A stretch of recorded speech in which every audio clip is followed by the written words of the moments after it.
বিষ্ণু বললেন তাগদু খিমাসান তারুহু বিতানান, পাখিগুলোর মতো যদি সকালবেলা তাওয়াক্কুল করে বের হয়ে যাও, প্রতিটা পাখি, আপনাদের গাজীপুর এলাকায় পাখির বাসা আছে নাকি?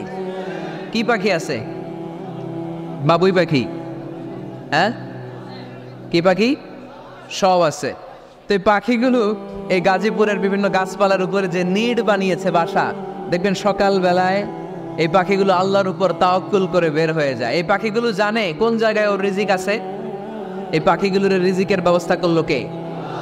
সারাদিন শেষে পাখিগুলো আবার ওদর পূর্তি করে পাখিগুলোরে নিড়ে ফিরিয়ে দেয় কে? জানে না কোথায় খাবার আছে। আমাদের ফ্রিজ আছে, ফ্রিজ, ডিপ ফ্রিজ, 7 দিনের বাজার করে ডিপ ফ্রিজের মধ্যে খাবার রেখে দেই। পাখিদের ডিপ ফ্রিজ আছে নাকি? আমাদের টাকা বেশি ঘরের মধ্যে হয়ে গেলে ব্যাংকের মধ্যে অ্যাকাউন্টে ফেলে দিয়ে আসি। পাখিদের কোনো ব্যাংক অ্যাকাউন্ট আছে নাকি? আহা, তারুহু তাগদু খিমাসান তারুহু বিতানান, সকালবেলা পাখিগুলো কিচির মিচির আল্লাহর জিকির করে বের হয়ে যায়। বিকেলবেলা প্রতিটা পাখির পেটে খাবার দিয়ে আবার ফিরিয়ে দেয় কে? এটার নাম তাওয়াক্কুল। ওমরে ফারুক বললেন, তোমরা যা করছো এটা তাওয়াক্কুল নয়। নামাজের পরে বের হয়ে যাবা, আল্লাহর জমিন যে আবাদ করবা, কৃষি কাজ করবা, ব্যবসা করবা, বাণিজ্য করবা, চাকরি করবা, আবার নামাজের সময় ঘরে আসবা।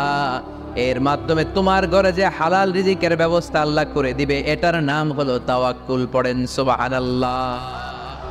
গোটা জমিনটা আমাদের, গোটা জমিন আমাদের জন্য আল্লাহ দিয়েছেন। যেখানে যাবেন রিজিকের ব্যবস্থা আছে না নাই? আপনাদেরকে শোনাইছি না যে বাংলাদেশের পাহাড়ে কি চাষ হয়? ওখানে জুম রেখেছে আল্লাহ। মালয়েশিয়ার ক্যামেরুন হাইল্যান্ডে আল্লাহ ফলের বাগান, ফুলের বাগান রেখেছে। আবার আপনি সাগরের মধ্যে নামলে রিজিক আছে না নাই? কি আছে? মাছ। সুবহানাল্লাহ কইবেন না? وَلَقَدْ كَرَّمْنَا بَنِي آدَمَ فَحَمَلْنَاهُمْ فِي الْبَرِّ وَالْبَحْرِ وَرَزَقْنَاهُمْ مِنَ الطَّيِّبَاتِ। রব্বুল আলামিন বলেন, আমি পুরো বনি আদমকে সম্মানিত করেছি। জলে স্থলে সব জায়গায় মানব জাতিকে বিচরণের সুযোগ করে দিয়েছি। আর মানুষের জন্য আমি আল্লাহ হালাল রিজিকের ব্যবস্থা করেছি। সুবহানাল্লাহ পড়েন। হালাল রিজিকের ব্যবস্থা আল্লাহ করেছেন। এর জন্য everyone should be energetic, everyone should be active. আমাদেরকে অ্যাক্টিভ হতে হবে, এনার্জেটিক হতে হবে। শ্রম করে করে, কষ্ট করে করে আমাদেরকে আগাতে হবে। স্রষ্টা আমাদেরকে একটা যুদ্ধে ঠেলে দিয়েছেন, সংগ্রাম করে করে আমাদেরকে বেঁচে থাকতে হয়, ঠিক কিনা? এই জমিনে যখন আমরা এসেছি তখনই আমি সংগ্রাম করেছি। বিশ্বাস করেন, একজন স্বামীর 1 ফোঁটা বীর্যের মধ্যে যদি 20 কোটি শুক্রাণু না থাকে, কয় কোটি? আরো জোরে। 20 কোটি শুক্রাণু যদি না থাকে, 20 কোটি বা 2 কোটি শুক্রাণু যদি না থাকে, তাহলে ওই শুক্রাণু থেকে কোনো মানব সন্তান মায়ের পেটে জন্ম নেয় না। তাহলে চিন্তা করেন, ওই 20 কোটি শুক্রাণুর মধ্যে আমি একটা শুক্রাণু, ঠিক কিনা? এতগুলো শুক্রাণু ডিম্বাণুকে আঘাত করে অ্যাক্টিভ হতে চেয়েছিল। ওই 2 কোটির মধ্যে বাকি সবগুলোরে হারিয়ে চ্যাম্পিয়ন হয়েছিলাম সেদিন মায়ের গর্ভে আমি। চিল্লায় বলো ঠিক কিনা? সেদিন আমার হাত ছিল না, সেদিন আমার পা ছিল না, আমার চোখ ছিল না, আমার রেসপিরেটরি সিস্টেম ছিল না, আমার ব্রেইন সচল ছিল না, আমার মামা ছিল না, আমার দাদা ছিল না, আমার গায়ে শক্তি ছিল না। ওই কঠিন পরীক্ষায় যদি 2 কোটি কম্পিটিটরকে আমি হারিয়ে বিজয় লাভ করতে পারি, এই জমিনের বুকেও আমার কেউ হারাতে পারবে না। চিল্লায় বলো ঠিক কিনা? আমরা এসেছি বিশ্বকে জয় করার জন্য, জয় করার জন্য। আবার যখন মায়ের পেট থেকে বের হই তখনও আমাকে সংগ্রাম করে বেরোতে হয়। এইখানে তোমরা আমার ছোট্ট সোনামণিরা সিজারে হইছো কারা কারা? দেখি সিজারে, যে হুজুর আমি সিজারে পৃথিবীতে এসেছি। হাত তোলো। কয়েকজন হাত তুলছে, মাশাআল্লাহ। ঠিক আছে, অসুবিধা নেই, হাত নামাও। এটা একটা প্রাকৃতিক নিয়ম। মায়ের পেট থেকে পৃথিবীতে আমরা এভাবে আসি। কেউ প্রাকৃতিক পদ্ধতিতে আসি, কেউ সিজারে আসি। যারা সিজারে আসছে তারা এই কষ্টটা সহ্য করে নাই, তাদের অন্য ধরনের স্ট্রাগল পৃথিবীতে আসার পরে। কিন্তু আমরা যারা নর্মাল প্রসেসে এসেছি সেই সময়টার কথা খেয়াল করেন। আমাদের দেহের সাইজ অনেক বড়, আমাদের ওজন অনেক বেশি, কিন্তু আমাদের মায়ের যেই অঙ্গটা দিয়ে আমরা পৃথিবীতে এসেছি ওই জায়গাটা বড় সরু। খুব ছোট্ট একটা জায়গা দিয়ে এই বিশাল দেহ নিয়ে আমাকে সংগ্রাম করে আসতে হয়েছে, ঠিক কিনা? এবং এটা ল্যাবরেটরিক্যালি প্রুভড, সায়েন্টিফিক্যালি অ্যাটাস্টেড যে এটা একজন বাচ্চার জন্য, নবজাতক নিউ বর্ন বেবির জন্য খুবই স্বাস্থ্যকর, খুবই হেলদি। কারণ এই ছোট্ট জায়গাটা দিয়ে, মায়ের ওই ছোট্ট অঙ্গ দিয়ে আমরা যে পৃথিবীতে আসি, আমাদেরকে একটা চাপ সহ্য করতে হয়। ওই চাপের কারণে আমার নাকের ভিতরে, কানের ভিতরে যে ধরনের দূষিত গ্লিসারিন আছে, পদার্থ আছে, এগুলো সব বের হয়ে যায়। আর এই প্রচন্ড চাপটা আমাদের দেহটাকে কর্ম সহিষ্ণু হয়ে গড়ে তুলতে সাহায্য করে। সুবহানাল্লাহ। নিয়ে আসেন এখানে, নিয়ে আস শেষের দিকে। এফিডেভিট নেই, পরে হবে। তাহলে আপনারা দায়িত্ব নিয়ে এফিডেভিট করবেন, শুধু শাহাদা পড়বে আমার হাতে। ঠিক আছে, ফাইন। সেই দিন আমরা স্ট্রাগল করে পৃথিবীর বুকে এসেছিলাম। যেদিন মায়ের পেট থেকে যুদ্ধ করে আমাকে পৃথিবীতে আসতে হয়েছে, ওই দিন আমার কান ছিল? এখনকার মতো কানের শক্তি ছিল? এখন যে হাতে শক্তি, ওই শক্তি ছিল? ওই কঠিন পরিস্থিতিতে যদি আমি সংগ্রাম করে টিকে থাকতে পারি, বর্তমান সময়ে আমাদেরকে কেউ আটকায় রাখতে পারবে না, পারবে না। ইন্নাকা কাদিহুন ইলা রাব্বিকা কাদহান ফামুলাকি। আল্লাহ বললেন, ও বনি আদম, তোমাকে কষ্ট করতে করতে আমার কাছে আসতে হবে। আবার আল্লাহ বললেন, লাকাদ খালাকনাল ইনসানা ফি কাবাদ। আমি বনি আদমকে, দুনিয়ার সবগুলো মানুষকে কর্মসহিষ্ণু করে তৈরি করেছি। সুবহানাল্লাহ বলেন। কর্মসহিষ্ণু। আমাদের এক একজন মানুষ যে আমরা কতটা কষ্ট আর ধৈর্য সহ্য করতে পারি, আপনি কল্পনাও করতে পারবেন না। নর্মাল প্রসেসে আমাদের মা যেদিন আমাদেরকে ডেলিভারি দিয়েছিলেন, তখন আমাদের মা 57 ইউনিট প্লাস। সুস্থ মানুষ ব্যথা সহ্য করতে পারে 45 ইউনিট। কত ইউনিট? কিন্তু আমাদের মা যেদিন আমাদেরকে দুনিয়ার বুকে এনেছিলেন, সেদিন আমার মা, আপনার মা ব্যথা সহ্য করেছিল 57 ইউনিট প্লাস, 57 ইউনিটেরও বেশি। এই ব্যথাটা সাধারণ কোনো ব্যথা নয়। একটা অ্যাক্সিডেন্টে আপনার দেহের 20টা হাড় বা হাড়টি ভেঙে গেলে যত ব্যথা, তার চেয়েও বেশি ব্যথা আমার মা সহ্য করেছিলেন। আমার মাকে ওই দিন এই ব্যথাগুলো সহ্য করার তৌফিক দিয়েছিলেন কে? তাহলে কি পরিমাণে কষ্ট সহিষ্ণুতা আর কর্ম সহিষ্ণুতা নিয়ে যে আমরা জন্মাই, আমাদের কোনো ধারণাই নাই। এজন্য আমি প্রায় বলি, ছেলে মেয়েদেরকে, সন্তানকে ননির পুতুল করে গড়ে তুলবেন না। ছেলে মেয়েদেরকে কষ্ট সহিষ্ণু করে গড়ে তোলেন। প্রতিকূল পরিবেশে কি করে নিজের অস্তিত্ব জানান দিতে হয়, এমন করে আমরা আমাদের মুসলমান সন্তানদেরকে গড়ে তুলবো। চিল্লায় বলেন ঠিক কি না? লাকাদ খালাকনাল ইনসানা ফি কাবাদ। আমি মানুষকে দুঃখ কষ্টের মধ্যে তৈরি করেছি। আসসালামু আলাইকুম। আল্লাহ, আপনার সাথে ফোনে কথা হয়েছিল? মোতামুক একটা চেয়ার দেন। আছে? দেন দেন। ছোট্ট কি আছে? আলহামদুলিল্লাহ, আপনাদের এলাকার, আপনাদের মা ও মাটির সন্তান, গণমানুষের নেতা, মুক্তিযুদ্ধ বিষয়ক মন্ত্রণালয়ের মাননীয় মন্ত্রী মহোদয় আ.ক.ম মুজাম্মেল হক সাহেব ইতিমধ্যে আমাদের মাঝখানে এসে উপস্থিত হয়েছেন। আমরা সবাই পড়ি আলহামদুলিল্লাহ। গত রাতে ওনার সাথে ফোনে কথা হয়েছে, তো আমি ভাবিনি যে এত ব্যস্ততার মধ্য দিয়ে উনি চলে আসবেন। আপনাদের কাজেই ব্যস্ত থাকতে হয়। আমরা আসলে অনেকে জানি না যে এমপি মন্ত্রীরা কতটা ব্যস্ত থাকে। জনপ্রতিনিধিরা আপনাদের নানা কাজে, নানা জায়গায় ব্যস্ত থাকতে হয়, বিভিন্ন মিটিং। ওই দিন আমি কুমিল্লা জেলার ডিসি সাহেবের সাথে একটা মিটিং ছিল, দেখলাম যে অনেক লোক ওখানে ভিড় করে আছে। আমি যে ছোট্ট একটা সালাম বিনিময় করব, মিটিংটা সার্ব সুযোগই হচ্ছিল না, অনেক ব্যস্ত থাকে ওনারা। তারপরেও ওনাদের ব্যস্তমুখর মূল্যবান সময়গুলো থেকে কিছু সময় আমাদের জন্য দিয়ে আজকের প্রোগ্রামে হাজির হয়েছে। আমরা মোবারকবাদ জানাই। সম্মানিত সুধী, আমরা বলছিলাম কাজের সময়, আরো জোরে বলতে হবে, কাজের সময়, নামাজের সময়, আর ভরসা করতে হবে একজনের উপর। তিনি কে? কাজে কোনো লজ্জা আছে? লজ্জা কিসে? অলসতায়। আমরা অলস হতে চাই না। রসুল বাত্তালে দুঃখানু শয়তান, অলস মস্তিষ্ক শয়তানের আড্ডাখানা। আমরা নিজের পায়ে দাঁড়াতে চাই, আমরা স্বাবলম্বী হতে চাই, আমরা সাস্টেনেবল ডেভেলপমেন্ট গোলের পক্ষে, আমরা মিলেনিয়াম ডেভেলপমেন্ট গোলের পক্ষে, আমরা বাংলাদেশকে উন্নতির শিখরে নিয়ে যাওয়ার পক্ষে। চিল্লায় বলেন ঠিক কিনা? আমরা আগে দুনিয়ার কল্যাণ চাই, এটা ইসলামের নিয়ম। আগে কি আখেরাত চাই না আগে দুনিয়া চাই? জোরে বলেন। আরে দুনিয়াতে ভালো থাকলেই তো আখেরাতে ভালো থাকবেন।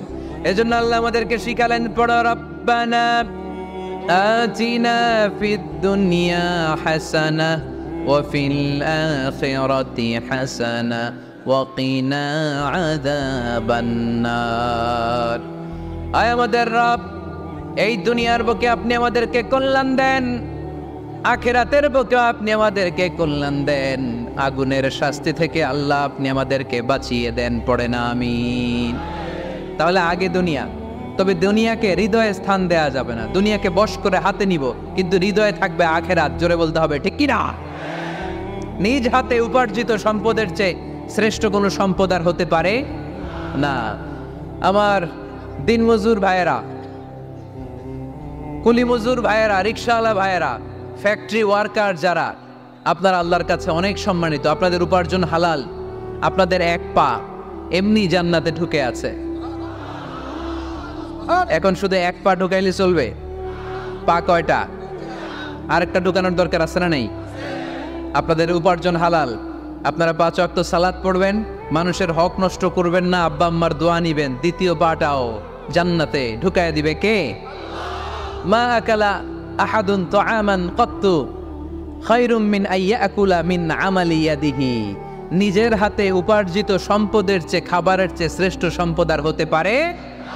আমার রিক্সাওয়ালা ভাই, তার উপার্জন হালাল না হারাম? আমার কুলি মজুর ভাই, উপার্জন হালাল না হারাম? মাথার গাম পায়ে ফেলে ফ্যাক্টরি ওয়ার্কাররা যে বেতনটা পায়, এটা হালাল না হারাম? তাদের দোয়াকে কবুল করে নিবে কে? এজন্য যুবক ভাইরা, never under estimate any job.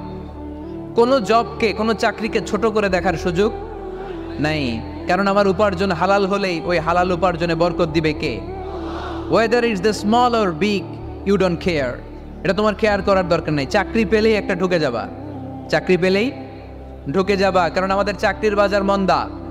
আমাদের বাংলাদেশ, ভারতে কোন একটা চাকরির জন্য চেয়েছে 8 পাস, ওইখানে অ্যাপ্লাই করে ডক্টরেট ডিগ্রি দাঁড়িয়ে আসছে না নাই? এত কষ্ট করে চাকরি পাওয়া পৃথিবীর কোথাও লাগে না। কারণ আমাদের পপুলেশন বেশি, তাই চাকরির জন্য আমাদের বসে থাকা লাগবে না। আমাদেরকে উদ্যোক্তা হতে হবে, আমাদের এন্টারপ্রেনার হতে হবে। শুরুতে যেটা বলেছিলাম, আমাদের আইডিয়াকে কাজে লাগাতে হবে, ঠিক কিনা? আর যাই করব আমরা ভালোভাবে করব। ভালোভাবে করলে ওই কাজে বরকত দেয় কে? ভালোভাবে করার জন্য আল্লাহ তাআলা সূরাতুল মুলকে আমাদেরকে গাইডলাইন দিয়েছেন। রব্বুল আলামিন বলেন, আল্লাযী খালাকাল মাউতা ওয়াল হায়াতা লিয়াবলুয়াকুম আইয়ুকুম আহসানু আমালা। তিনি এমন সত্তা যিনি তোমাদের তৈরি করেছেন, জীবন আর মৃত্যুকে তৈরি করেছেন এই জিনিসটা পরীক্ষা করবার জন্য, তোমাদের মধ্য থেকে কে ভালোভাবে কাজ করে। সুবহানাল্লাহ। কে বেশি আমল করে, আল্লাহ এটা বলছে, নাকি কে ভালো আমল করে? কথা কি বুঝতেছেন? যদি বেশি আমল করার কথা আল্লাহ বলতো, তাহলে এই আয়াতটা হতো লিয়াবলুয়াকুম আইয়ুকুম আকসারু আমালা। কিন্তু আল্লাহ কি এই আয়াতে আকসারু আমালা বলেছে? আলেম যারা আছেন তারা আমার সাথে সাথে বলেন, আল্লাহ কি আকসারু আমালা বলেছে? আল্লাহ কি বলেছে? লিয়াবলুয়াকুম আইয়ুকুম আহসানু আমালা। কে ভালো করে কাজ করে, উইথ প্রফেশনালিজম। আপনি যেটাই করেন না কেন, আপনাকে প্রফেশনালিজমের সাথে করতে হবে, তাহলে ওই কাজে বরকত দিবে কে? ছোট হোক বড় হোক, এটা কোনো সমস্যা? যাই করি না কেন কিভাবে করব? ভালোভাবে। আওয়াজ করে বলেন, কিভাবে করব? যে কোনো কাজ করো না ভাই, যে কোনো কাজ করো, তা যেন হয় সবার চেয়ে সবচেয়ে সুন্দর। যে কোনো কাজ করো না ভাই, যে কোনো কাজ করো, তা যেন হয় সবার চেয়ে সবচেয়ে সুন্দর। হোক না সেটা পড়া লেখা, রঙের ভাষায় ছবি আঁকা। হোক না সেটা পড়া লেখা, রঙের ভাষায় ছবি আঁকা। হোক না সেটা সামান্য কাজ কিংবা মহত্তর, তা যেন হয় সবার চেয়ে সবচেয়ে সুন্দর। যে কোনো কাজ করো না ভাই, যে কোনো কাজ করো, তা যেন হয় সবার চেয়ে সবচেয়ে সুন্দর। চিৎকার করে বলতে হবে, ঠিক কিনা? যাই করি না কেন সেটা যেন সবচেয়ে সুন্দর হয়। You have to make the best out of you. You have to try you level best. তোমার সাধ্যের যতটুকু আছে তার সবটুকু করতে হবে। বাকি বরকত তার কল্যাণ আমাদেরকে দান করবে কে? বিষ্ণু ইসা ইসলাম কখনো অলসতাকে উৎসাহিত করেন নাই, ভিক্ষাবৃত্তিকে উৎসাহিত করেন নাই, তিনি পরিশ্রমকে অ্যাপ্রিসিয়েট করেছেন। এক সাহাবী রাদিয়াল্লাহু তাআলা আনহু এসে বললেন, ইয়া রাসূলুল্লাহ, আমাকে কিছু দান করেন, আ'তিনি শাইআন। বিশ্বনবী বললেন, তুমি ভিক্ষা করো, তোমার ঘরে কিছু নাই? সাহাবী বললেন, লা ইয়া রাসূলুল্লাহ, কিছু নাই। বিশ্বনবী সাল্লাল্লাহু আলাইহি ওয়াসাল্লাম আবার প্রশ্ন করলেন, কিছুই নাই? সে বলল, হ্যাঁ আছে। কি আছে? একটা জামা আছে, জামা, আর আছে একটা পানি খাওয়ার জগ। দুইটা জিনিস আছে, একটা কি আর একটা পানি খাওয়ার জগ। বিশ্বনবী বললেন, দুইটা নিয়ে আস। সাহাবী রাদিয়াল্লাহু তাআলা আনহু জামার জগ নিয়ে এসে বিশ্বনবী সাল্লাল্লাহু আলাইহি ওয়াসাল্লামের হাতে দিলেন। বিশ্বনবী জামার জগটা ধরে বললেন, মাইয়াশতারি হাযাইন, কে আছো আমার সাহাবীদের মধ্যে এই দুইটা জিনিস কিনতে চাও? এক সাহাবী দাঁড়িয়ে বলল, ইয়া রাসূলুল্লাহ, ইয়া হাবিবাল্লাহ, আনা আশতারিহিমা বিদিরহাম। এই দুইটা জিনিস, একটা জামা, একটা পানি খাওয়ার জগ, আমি 1 দিরহাম দিয়ে কিনে নিতে চাই। পড়েন সুবহানাল্লাহ। বিশ্বনবী বললেন, 1 দিরহাম তো কম হয়ে যায়, 1 দিরহামের চেয়ে বেশি দিয়ে কেনার মতো যদি কেউ থাকে একটু হাত তোলো। মাইয়াজিদু আলা যালিক, এর চেয়ে বেশি দাম দিয়ে কেনার মতো কেউ আছো নাকি? আরেক সাহাবী হাত তুলে বললেন, ইয়া রাসূলুল্লাহ, ইয়া হাবিবাল্লাহ, আশতারিহিমা বিদিরহামাইন, আমি 1 দিরহাম নয়, আপনার সম্মানে 2 দিরহাম দিয়ে জিনিসগুলো কিনে নিতে চাই। 2 দিরহাম। বিশ্বনবী বললেন, ওকে ফাইন, ডান, 2 দিরহামে বিক্রি হয়ে যাবে। দিয়ে দেওয়া হলো। 2 দিরহাম নিয়ে বিষ্ণু ইসলাম ওই আগন্তুক ভিক্ষুক সাহাবীর হাতে দিয়ে বললেন, যাও, 1 দিরহাম দিয়ে তোমার পরিবার পরিজনদের জন্য খাবার কিনে নিয়ে যাও, আর 1 দিরহাম দিয়ে একটা কুঠার কিনে নিয়ে আসো। কি কিনে নিয়ে আসো? সবাই বলেন। কুঠার চিনেন আপনারা? কুঠার দিয়ে কি করে? গাছ কাটে। ওই সাহাবী আর 1 দিরহাম দিয়ে একটা কুঠার কিনে নিয়ে আসলেন। বিশ্বনবী সাল্লাল্লাহু আলাইহি ওয়াসাল্লাম নিজ হাতে ওই কুঠারের একটা হাতল লাগাই দিলেন। সুবহানাল্লাহ পড়তে পারলেন না মজা করে? হাতল ছাড়া কুঠার ধরা যায়? ধরা যায় না। বিশ্বনবী কাঠের একটা হাতল লাগাই দিলেন। এই হাতলটা দিয়ে বিশ্বনবী বললেন, try to imagine the attitude of the last messenger Muhammad sallallahu. He changed the world for the better and made us better creature. তার নাম কি? কি নাম? He was Muhammad sallallahu alayhi wa sallam. Muhammad, mercy upon mankind, teacher of all mankind, Abul Qasim, Ya Habibi, Ya Muhammad, Ya Shafi'i, Ya Muhammad, Khairu Khalqillahi Muhammad, Ya Mustafa, Ya Imam al-Mursalin, Ya Mustafa, Ya Shafi'i al-Alamin. পড়েন সবাই। Ya Mustafa, Ya Imam al-Mursalin, Ya Mustafa, Ya Shafi'i al-Alamin. He taught us to be just and kind, and to feed the poor and hungry, help the wafer and the orphan child, and to not be cruel and miserly. His speech was soft and gentle, like a mother stroking her child. His mercy and compassion were most radiant when his smile was Muhammad sallallahu alayhi wa sallam.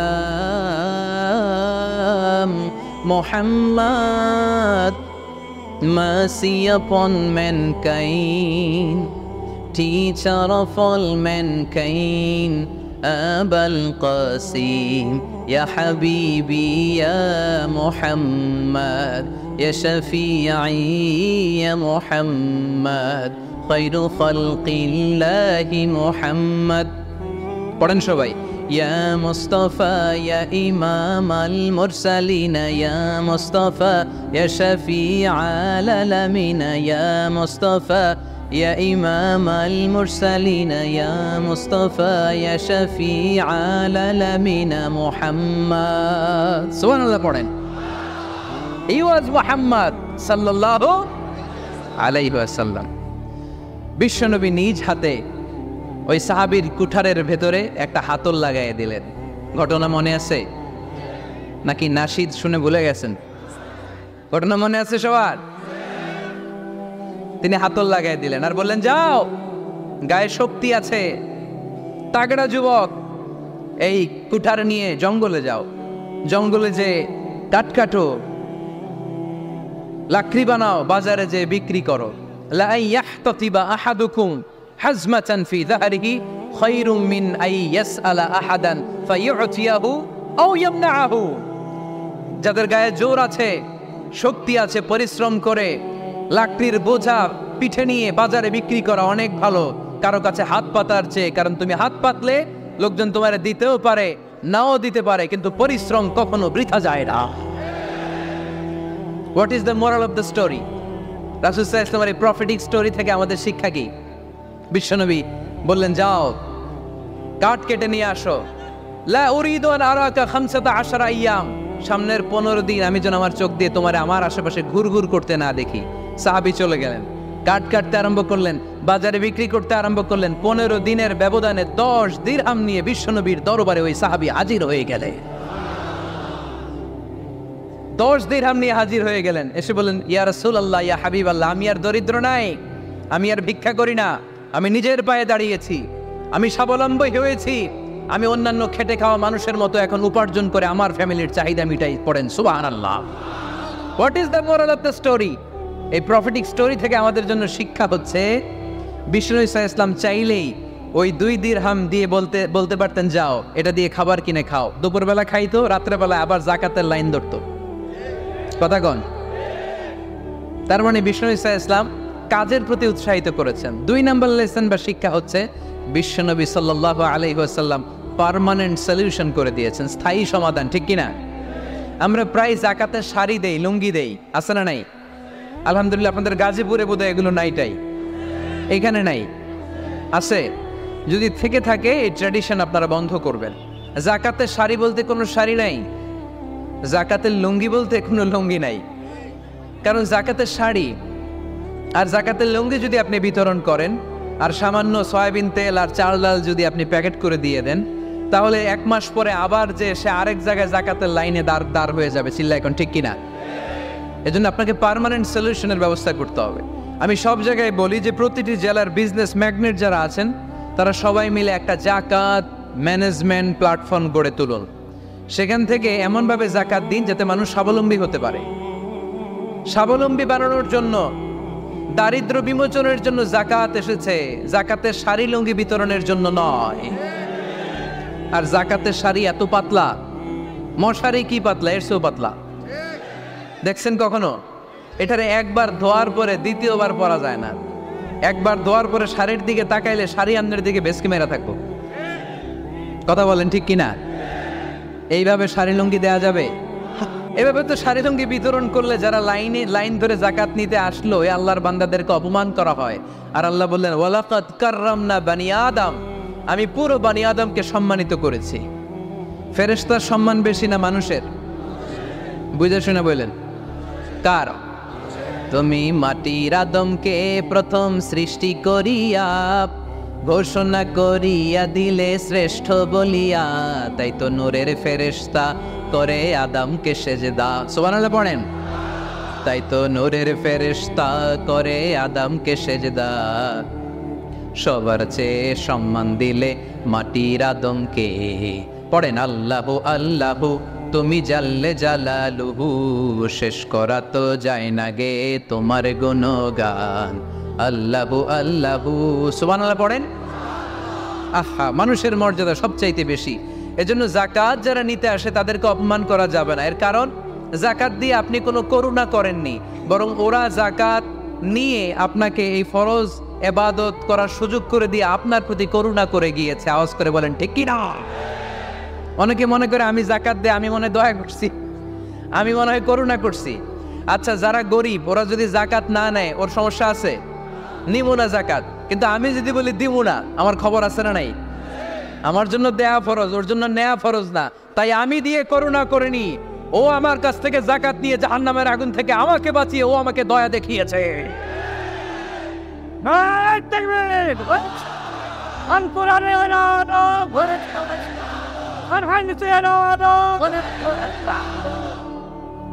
এজন্য যাকাত দারিদ্র বিমোচনের জন্য। কিভাবে যাকাত দিবেন? আপনি যাকাতের টাকা দিয়ে খেয়াল করবেন, একটু ক্রস চেক করে নিতে হবে, ডবল চেক করে নিতে হবে। যেই ফ্যামিলিতে যাকাত দিবেন কর্মক্ষম উপার্জনের মতো করতে পারে এরকম ছেলে আছে কিনা, থাকলে ওর একটা অটো রিক্সা কিনে দেন, সিএনজি কিনে দেন, ওই সিএনজি চালিয়ে ওর ফ্যামিলিটা দিব্যি চলে যাবে, ঠিক কিনা? ওর একটা অস্ট্রেলিয়ান গাভী কিনে দেন, ওই গাভীর দুধ বিক্রি করে ফ্যামিলিটা স্বাবলম্বী হয়ে যাবে, ঠিক কিনা? লক্ষ্মীপুরে আমি ওয়াজ করলাম, বললো হুজুর আমরা এভাবে একটা যাকাত ম্যানেজমেন্ট প্ল্যাটফর্ম গড়ে তুলেছি, এখানে আমরা টাকা জমিয়ে জমিয়ে আমাদের এলাকার যে সমস্ত ছেলেগুলো কর্মক্ষম, তাদের ঘরে টাকা পয়সা নাই, আমরা যাকাতের টাকা দিয়ে ওদেরকে প্রবাসী বানিয়ে দেই, বিদেশে পাঠিয়ে দেই, ওর কষ্ট অর্জিত সম্পদ দিয়ে ওর ফ্যামিলি এখন দেদারসে চলছে, কোনো যাকাতের লাইনে যে তারা নিজেদেরকে আর অপমান বোধ করছে না। এইভাবে যাকাত দিতে হবে। দিলটার একটু খোলেন, হাতটার একটু খোলেন, তাহলে হৃদয়টারে খুলে দিবে কে? দে যাকাত, দে যাকাত তোরা দে রে যাকাত, দে যাকাত, দে যাকাত তোরা দে রে যাকাত, তোর দিল খুলবে পরে আগে খোলো খাত, দে যাকাত, দে যাকাত তোরা দে রে যাকাত। পড়েন আমিন। এই যাকাতের মাধ্যমে আমরা আমাদের বাংলাদেশকে স্বাবলম্বী করতে চাই। রাজি আছেন সবাই? সংঘবদ্ধ প্রচেষ্টায় যাকাত আদায় করতে রাজি আছেন? বিশ্বনবী সাল্লাল্লাহু আলাইহি ওয়াসাল্লাম চাইলেই 2 দিরহাম দিয়ে বিদায় করে দিতে পারতেন, কিন্তু বিশ্বনবী সাল্লাল্লাহু আলাইহি ওয়াসাল্লাম তাকে কাজের প্রতি উৎসাহিত করলেন, পার্মানেন্ট সলিউশন দিলেন। এজন্য অলসতার সাথে ইসলামের কোনো সম্পর্ক আছে? আওয়াজ করে বলেন, অলসতার সাথে সম্পর্ক আছে? অলসতাকে যেন আজকে আমরা কি বলে দিছিলাম? বইলা গেছি? আরো জোরে। অলসতাকে আজকে আমরা নো বলে দিচ্ছি, আমরা কর্মক্ষম। আরে অলস তো হয় মুনাফিকেরা, অলস হয় কারা? وَإِذَا قَامُوا إِلَى الصَّلَاةِ قَامُوا كُسَالَى يُرَاءُونَ النَّاسَ وَلَا يَذْكُرُونَ اللَّهَ إِلَّا قَلِيلًا। সুবহানাল্লাহ পড়েন। মুনাফিকরা যখন নামাজে দাঁড়ায় অলস হয়ে দাঁড়ায়, সোজা হয়ে দাঁড়ায় না।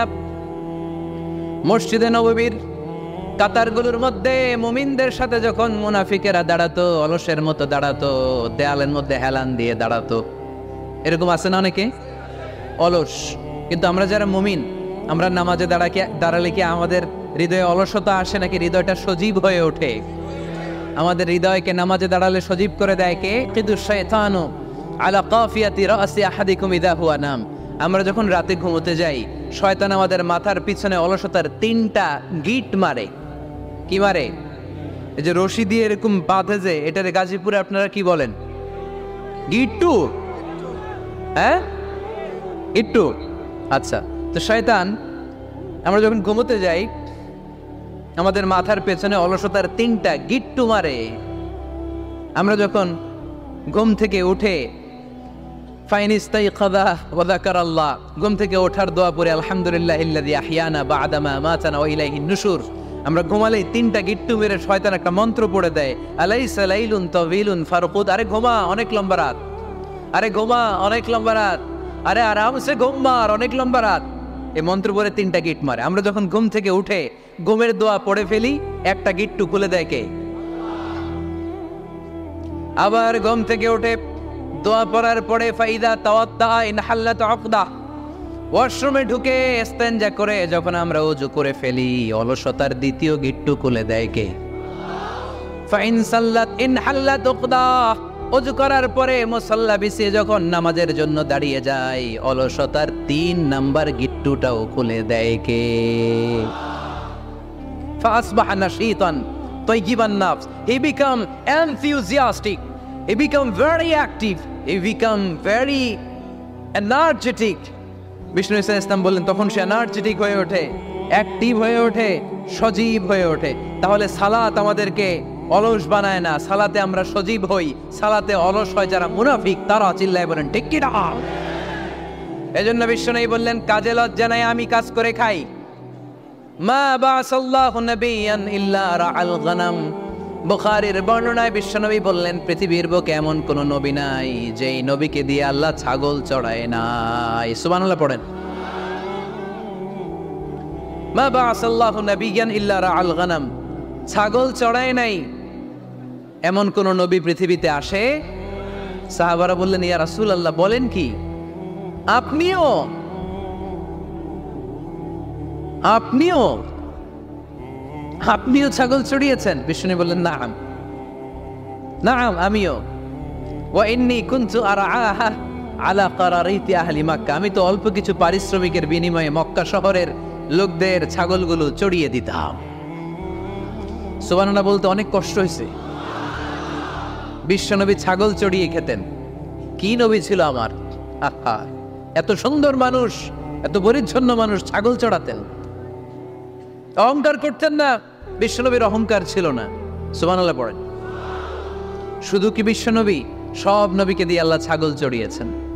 কারণ ছাগল হচ্ছে খুব টেরা একটা প্রাণী, তাই না? ছাগল এত টেরা, ছাগলের গলার রশি ধরে যদি আপনি ডানে টান দেন, এটা কোন দিকে যাবে? বায়ে টান দিলে, সামনে টানলে, পিছনে টানলে পারা যায় কিছু? ভাবলেন সারা সপ্তাহ ব্যস্ত থাকি, আজকে আমার ছুটি, আমিও গোসল করি, এটারও গোসল করাই। রশি ধরে আপনি পুকুরে নামাবেন, এটা ওর বাপের কিরা এমনি দাঁড়াবে, ঠিক কি না? ওরা টেনে নামানো যায় না। এর কারণ ওর নাম কি? কথা কয় না। এজন্য আমরা বলি, পাগলে কি না কয়, ছাগলে কি না খায়। ও বুঝে না তো, ওর ভালো চাইলে ও বুঝতে চায় না। আল্লাহ বুঝাতে চাইলেন, নবীরা ছাগল চড়াও, সবচেয়ে টেরা প্রাণী। ছাগল চড়ায় তোমাদেরকে ট্রেনিং পিরিয়ড শেষ করছি, কারণ এরপরেও ছাগলের চেয়ে আরেকটা টেরা প্রাণী আছে, মানব জাতি, এদেরকে চড়াইতে হবে। যদিও মানুষ আশরাফুল মাখলুকাত, কিন্তু মানুষের মধ্যে ছাগলের চেয়ে টেরা কিছু আছে না নাই? উলাইকা কাল আনআম বাল হুম আদাল, এরা ছাগল নয়, এগুলো ছাগলের চেয়েও নিকৃষ্ট। চিল্লায় বলেন ঠিক কি না? এমন কোন নবী নাই যেই নবী ছাগল চড়ায় নাই। সুবহানাল্লাহ পড়তে হবে। সব নবীরা কাজ করে খেয়েছেন। সাইয়েদনা আদম আলাইহিস সালাম, ইব্রাহিম আলাইহিস সালাম চাষাবাদও করেছেন। সাইয়েদনা মুসা আলাইহিস সালাম চাষ করেছেন। দাউদ আলাইহিস সালাম নিজ হাতে বর্ম বানিয়েছেন, ছুরি বানিয়েছেন। আওয়াজ করে পড়েন সুবহানাল্লাহ। তাহলে কাজে কোনো লজ্জা আছে? লজ্জা কিসে? আর আজকের মাহফিল থেকে অলসতাকে আমরা কি বলে দিয়েছি? কাজের সময়, নামাজের সময় কাজে কোনো লজ্জা নেই। বিশ্বনবী সাল্লাল্লাহু আলাইহি ওয়াসাল্লাম কাজ করে খেতে বলেছেন।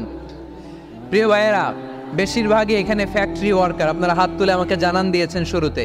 কর্মজীবী মানুষদেরকে বিশ্বনবী এত ভালোবাসতেন, মেহনতি মানুষদেরকে এত পছন্দ করতেন। বিদায় হজের ভাষণেও বাদ যায়নি মেহনতি মানুষদের কথা। তিনি বলেছেন, খবরদার খারাপ আচরণ করবে না। নিজেরা যা খাবে তাদেরও তা খাওয়াও, নিজেরা যা পড়বে তাদেরকেও তা পড়াবে। আতুল আজিরা আজরাহু ক্বাবলা আইয়াজিফা আরাকু, সুনানি ইবনে মাজার হাদিস। শ্রমিকের ঘাম শুকিয়ে যাওয়ার আগে তার পারিশ্রমিক দিয়ে দাও। আবার বিশ্বনবী বললেন, খবরদার, সালাসাতুন আনা খাসমুহুম, কিয়ামতের দিন 3 শ্রেণীর ব্যক্তির বিরুদ্ধে আমি আল্লাহ নিজে মামলা দায়ের করব। এক শ্রেণীর ব্যক্তি হচ্ছে রাজুলুন ইস্তাওফা আজিরান, ইস্তাআজারা আজিরান ফাস্তাওফা মিনহু ওয়া লাম ইয়াতি আজরা, যে ব্যক্তি শ্রমিক ভাড়া করে কাজ করালো কিন্তু তার টাকা দেয় নাই, তার পারিশ্রমিক দেয় নাই। আল্লাহ বলেন, কিয়ামতের দিন তোর বিরুদ্ধে আমি দাঁড়াবো। I will be against you in the day of judgement. কেউ তোরে কিয়ামতের দিন সাহায্য করে ছুটাতে পারবে? এজন্য খবরদার, শ্রমিকদের সাথে খারাপ আচরণ করবেন না। আবার শ্রমিক ভাইরাও যারা আছেন, আপনাদের ডিউটি যত ঘন্টা ঠিক তত ঘন্টাই পালন করতে হবে, তা না হলে কিন্তু আপনাদের উপার্জন হালাল হবে না। বিশ্বনবী সাল্লাল্লাহু আলাইহি ওয়াসাল্লামের সাথে বিশ্বনবী সাল্লাল্লাহু আলাইহি ওয়াসাল্লামের কর্মচারীর কি ঘটেছিল, এই ঘটনাটা বলেই আজকে আমরা শেষ করব। আওয়াজ করে পড়েন ইনশাআল্লাহ। আমরা অনেকে মাইক পেলে বড় বড় ভাষণ দেই, কাজের মেয়েদের সাথে খারাপ আচরণ করবেন না, শ্রমিকদের অধিকার, নারীদের অধিকার, বড় বড় এরকম বক্তব্য আছে না নাই? বিশ্বনবী শুধু শ্রমিকদের অধিকারের কথা বক্তব্যের মধ্যে সীমাবদ্ধ রাখেন নাই, ওনার ব্যক্তিগত জীবনেও এগুলো পাবেন।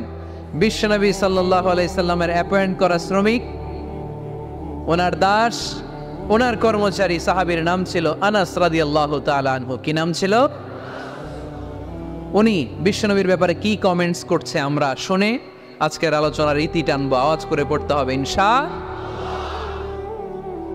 সাধারণত কর্মচারীরা মালিকের বিরুদ্ধে ভালো কথা বলে ইল্লা মাশাল। অনেক মালিক আছে অনেক ভালো, তাদের ব্যাপারে আবার ভালো বলে। সাধারণত কারো ব্যাপারে যদি আপনি তথ্য নিতে চান, আপনি তার ওয়াইফের কাছ থেকে তথ্য নেন, তার কর্মচারীর কাছ থেকে নেন, তার বাড়ির দারোয়ান থেকে নেন, তার ঘরের কাজের মহিলার কাছ থেকে নেন, তার ড্রাইভারের কাছ থেকে নেন, তাহলেই তার ব্যাপারে আসল সব তথ্য বের হয়ে আসবে। দেখুন বিশ্বনবীর কর্মচারী বিশ্বনবীর ব্যাপারে কি বলে। সাহাবীর নাম সবাই বলতে হবে, সাহাবীর নাম রাদিয়াল্লাহু তাআলা আনহু। উনি বললেন, বিশ্বনবী যখন মক্কা থেকে মদিনায় হিজরত করলেন, হাজার হাজার মদিনাবাসী বিশ্বনবীর সাথে দেখা করতে গেল। যারাই দেখা করে সবাই বিশ্বনবীর হাতে কিছু না কিছু হাদিয়া দেয়। যারাই দেখা করে হাতে করে বিশ্বনবীর হাতে কিছু না কিছু দিয়ে দেয়। সুবহানাল্লাহ পড়ে। তাহাদাও তাহাব্বু, একে অপরকে হাদিয়া দিবেন, মহব্বত বাড়ায় দিবে কে? হাজব্যান্ড স্ত্রীকে গিফট করবেন, স্ত্রী আবার হাজব্যান্ডকে গিফট করবেন, বন্ধু বন্ধুকে গিফট করবেন, গার্লফ্রেন্ড আবার বয়ফ্রেন্ডরা গিফট করতে যায় না। তাহলে ভেজাল আছে না নাই? চেক এন্ড ব্যালেন্স করতে হবে। আমি প্রায় বলি, ভালোবাসবেন জায়গা মতো। স্ত্রীকে ভালোবাসলেও সওয়াব আছে না নাই? স্ত্রীর সাথে অন্তরঙ্গ সময় কাটালেও সওয়াব আছে না নাই? কিন্তু এই সময় যদি শালীর সাথে কাটান, ঝামেলা আছে না নাই? ভাবির সাথে কাটালে ভেজাল আছে না নাই? যারাই বিশ্বনবীর সাথে দেখা করে সবাই বিশ্বনবীর হাদিয়া দেয়। সাইয়েদনা আনাস রাদিয়াল্লাহু তাআলা আনহু বর্ণনা করেন, আমার আম্মা যেন দেখা করতে আসলেন আমাকে নিয়ে, আমি ছোট্ট আনাস। আমার আম্মা জান দেখলেন, লাম ইউবকি রাজুলুন ওয়ালা ইমরাআতুন মিনাল আনসার ইল্লা আতহাফাকা বিতুহফাতিন ইয়া রাসূলুল্লাহ। আমার আম্মা এসে বলে, ও রাসূলুল্লাহ, মদিনার যারাই আপনার সাথে দেখা করতে আসলো সবাই এসে আপনারে হাদিয়া দেয়। ওয়া ইন্নী লা আকদিরু আলা মা উতহিফুকা বিহি। ও নবী, আমার তেমন কোনো সাধ্য নাই যে আমি আপনারে হাদিয়া দেব, আমার কাছে কোনো টাকা পয়সা নাই। ছোট্ট ছেলে আনাস রে নিয়ে এসে বলল, ইয়া রাসূলুল্লাহ, মদিনার সব লোকের আপনার সাথে দেখা করে আর হাদিয়া দেয়, আমি গরিব মানুষ, আমি আপনারে কি হাদিয়া দেব গো নবী? আমার তো হাদিয়া দেওয়ার মতো কিচ্ছু নাই।